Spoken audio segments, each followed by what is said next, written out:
Chinese ফোনের কোম্পানিগুলো যখন একের পর এক ফোন নতুন নতুন লঞ্চ করছে প্রত্যেক মাসে, তখন চাইনিজ ফোনগুলোকে বিট করার জন্য মাত্র একটা কোম্পানি এই মুহূর্তে আছে, তাদের ফাইট করে যাচ্ছে। তোমরা নিশ্চয়ই বুঝতে পেরেছো এখানে আমি কোন কোম্পানির কথা বলছি। হ্যাঁ, স্যামসাং। স্যামসাং কিন্তু তাদের প্রত্যেক মাসে নতুন নতুন ফোন দিয়ে যাচ্ছে এবং স্যামসাং এর প্রত্যেকটা ফোনই কিন্তু রিয়েলমি, রেডমির মতন চাইনিজ কোম্পানিগুলোকে বিট করছে। হ্যাঁ, অনেক অংশেই বিট করছে।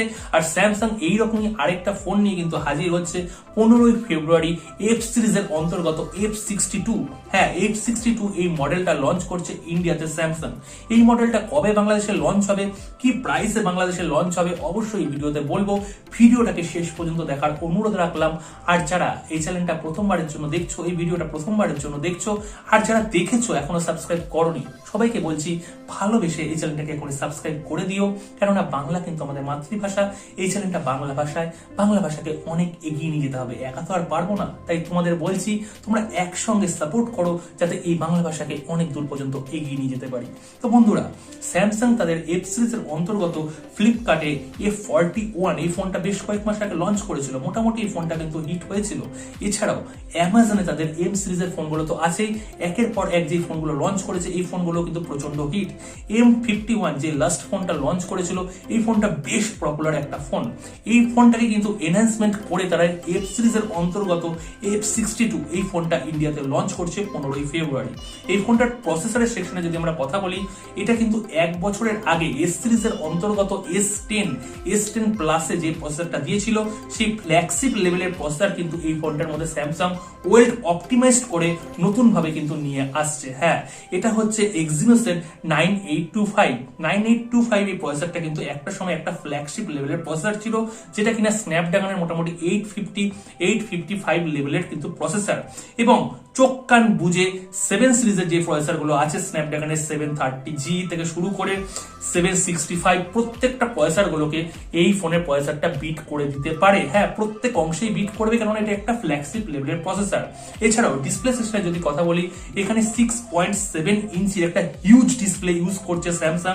এটা কিন্তু সুপার অ্যামুলেট প্যানেল, মানে M51 এর যে প্যানেলটা দিয়েছিল সম্পূর্ণ সেম প্যানেল এর মধ্যে কিন্তু স্যামসাং দিচ্ছে। ডিসপ্লে সেকশনে সুপার অ্যামুলেট থাকার জন্য এখানে কিন্তু ব্রাইটনেস দুর্দান্ত তোমরা পেয়ে যাবে। এছাড়াও এই ডিসপ্লেতে কিন্তু HDR10 এর সাপোর্টও রয়েছে।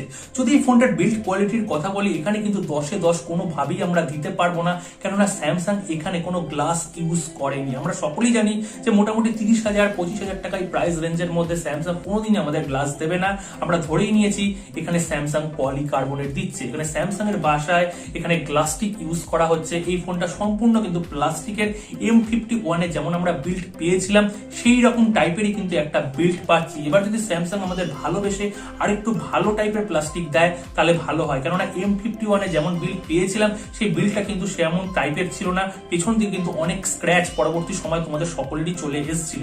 যাই হোক না কেন, এখানে আমরা গ্লাস্টিকের বিল্ড কোয়ালিটি পাচ্ছি, মানে প্লাস্টিকেরই বিল্ড কোয়ালিটি পাচ্ছি। এছাড়া ফ্রন্টে যে ডিসপ্লেতে যেই গ্লাসটা ইউজ হচ্ছে, এখানে Corning gorilla glass 3 protection use হচ্ছে। হ্যাঁ, এটা কিন্তু মনে রাখবে যে কর্নিং গরিলা গ্লাস 5 এর প্রোটেকশন ইউজ হচ্ছে না, Corning gorilla glass 3 protection use হচ্ছে। এছাড়াও ক্যামেরা সেকশনে যদি আমরা কথা বলি, এখানে কিন্তু স্কোয়ার শেপের ক্যামেরা শেপ আমরা পাচ্ছি, যেটা কিনা আমরা আইফোনে পেয়েছি। হ্যাঁ, স্কোয়ার শেপের ক্যামেরা শেপই পাচ্ছি। এবং মেন ক্যামেরাটা হচ্ছে 64 মেগাপিক্সেলের সনির IMX এর সেন্সর। সনির এখানে 682-64 MP ওই সেন্সরটা ইউজ করছে স্যামসাং। এছাড়া ওয়াইড অ্যাঙ্গেলের জন্য 13 মেগাপিক্সেলের একটা সেন্সর, 5 মেগাপিক্সেলের ম্যাক্রো ক্যামেরা, এছাড়াও 5 মেগাপিক্সেলের ডেপথ ক্যামেরা স্যামসাং ইউজ করছে। মোটামুটি এই যে ক্যামেরার ফিচার্সটা, এটা কিন্তু দারুণভাবে স্যামসাং ব্যালেন্স করে, কেননা অপটিমাইজেশন খুব ভালো। স্যামসাং এর অপটিমাইজেশনের জন্য কিন্তু আমরা ভালো পিকচার কোয়ালিটি পেয়ে যাই। হ্যাঁ, এছাড়াও ফ্ল্যাগশিপ লেভেলের যেহেতু প্রসেসর ইউজ হচ্ছে, এখানে কিন্তু ISPটা আমরা দারুণ পেয়ে যাব। এর জন্য আমাদের ক্যামেরার আউটপুটটা আমরা কিন্তু ফাইনালি বেটার পেয়ে যাব।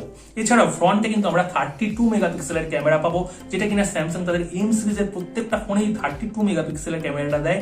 সেই সেম সেন্সর কিন্তু আমরা পেয়ে যাচ্ছি। পুরোটাই কিন্তু পাঞ্চ হোলে আমরা পাচ্ছি, মিডিলে পাঞ্চ হোল কিন্তু আমরা পেয়ে যাচ্ছি। এছাড়া ফোনের যদি আমরা ব্যাটারি সেকশনের কথা বলি, এখানে বিগ 7000 mAh এর কিন্তু আমরা ব্যাটারি পেয়ে যাচ্ছি। 7000 mAh এর ব্যাটারি, ভাবা যাচ্ছে যে 7000 mAh এর ব্যাটারিটা, এটা কিন্তু দারুণ ওয়েল ব্যালেন্সড করে স্যামসাং নিয়ে আসে। ফোনটা ভারীও হয় না। এখানে যদি গ্লাস ইউজ করতো তাহলে কিন্তু ফোনটার ওয়েট কিন্তু মোটামুটি 300 গ্রামের কাছাকাছি চলে যেতে পারতো। হ্যাঁ, এখানে যেহেতু গ্লাস ইউজ করছে না, প্লাস্টিকের বিল্ড দিচ্ছে, আর স্যামসাং এর R&D টিম এত স্ট্রং, এর জন্য কিন্তু একটা মোটামুটি একটা ব্যালেন্স ফোন আমরা পেয়ে যাব। 200 গ্রামের মধ্যেই ফোনটা থাকবে, আর 7000 mAh এর জন্য তোমরা পুরো মোটামুটি 2 দিনের তোমরা ব্যাটারি ব্যাকআপ কিন্তু পেয়ে যাবে। এছাড়াও টাইপ সি পোর্টের সাপোর্ট আছে।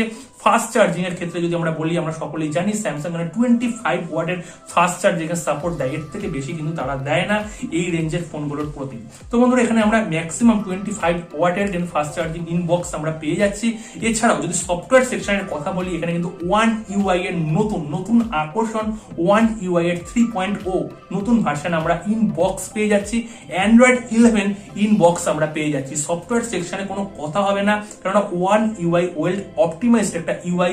এছাড়াও সমস্ত রকমের আপডেট কিন্তু আমরা ডে বাই ডে কিন্তু পেতে থাকবো, কেননা কোম্পানির নাম হচ্ছে স্যামসাং। হ্যাঁ বন্ধুরা, তো ওভারঅল এই ফোনের প্যাকেজিংটা আমার কাছে ঠিকঠাক লেগেছে, কিন্তু বিল্ড কোয়ালিটির দিক থেকে একটু মনটা খারাপ হয়ে রয়েছে। তোমাদের কেমন লেগেছে অবশ্যই কমেন্ট সেকশনে কমেন্ট কিন্তু তোমরা দেবে। এবং বাংলাদেশে যদি কথা বলি, বাংলাদেশের ফোনটা ইন্ডিয়ার পাশাপাশি বাংলাদেশেও লঞ্চ হয়ে যাবে পরের মাসের দিকে, এবং বাংলাদেশে এই ফোনটার প্রাইস কিন্তু 30,000 টাকার মধ্যে থাকবে। 30 থেকে 31,000 টাকা প্রাইস রেঞ্জের মধ্যে থাকবে, এবং ইন্ডিয়াতে এই ফোনটা কিন্তু 25,000 টাকা প্রাইস রেঞ্জের মধ্যে লঞ্চ হবে। হ্যাঁ, বাংলাদেশে সামান্য একটু বেড়ে যাবে, 5,000-6,000 মতন। ওভারঅল ফোনটার ব্যালেন্স ঠিকঠাক লাগছে। তো বন্ধুরা, ফোনটা আমার কাছে অবশ্যই খুব ভালো লেগেছে। তোমাদের কেমন লেগেছে অবশ্যই কমেন্ট সেকশনে কমেন্ট কিন্তু দিতে ভুলবে না। ভিডিওটাকে শেয়ার করো, ভিডিওটাকে লাইক করো, আর যারা এখনো সাবস্ক্রাইব করোনি অবশ্যই সাবস্ক্রাইব করে রেখো। পরবর্তী ভিডিওর জন্য ওয়েট করো। এখানেই রাখছি, দেখা হচ্ছে পরবর্তী ভিডিওতে। নমস্কার।